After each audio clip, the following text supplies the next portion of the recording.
नमस्कार, आपण पाहताय कोकण वार्ता न्यूज. कोकण वार्ता न्यूज मध्ये आपलं सर्वांचं स्वागत. पाहुयात बातमी सविस्तरपणे.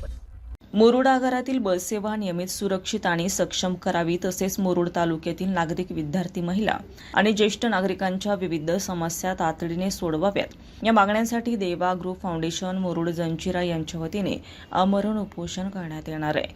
आमरण उपोषण शुक्रवारी 28 रोजी सकाळी 9:30 वाजता सुरू करण्यात येणार असून अनिकेत प्रदीप मेस्त्री, कोकण विभाग अध्यक्ष, देवा ग्रुप फाउंडेशन हे उपोषणास बसणार आहेत. मुरुड पनवेल बससेवा नियमित सुरू करणे, मुरुड रोहा बससेवा रोहा रेल्वेच्या वेळापत्रकानुसार उपलब्ध करणे, मुरुड पुणे तामाणे मार्गी बससेवा सुरू करणे, ग्रामीण भागातील बस फेऱ्या वाढवणे, बंद आणि नादुरुस्त बसगाड्या दुरुस्त करून सेवेत आणणे, बसगाड्यांची नियमित स्वच्छता आणि तांत्रिक तपासणी करणे, तसेच चालक, वाहक आणि तांत्रिक कर्मचाऱ्यांची कमतरता दूर करणे, अशा विविध मागण्या करण्यात आल्या आहेत. या आंदोलनामध्ये देवा ग्रुप फाउंडेशन मुरुड जंजिराचे पदाधिकारी, कार्यकर्ते सहभागी होणार आहेत.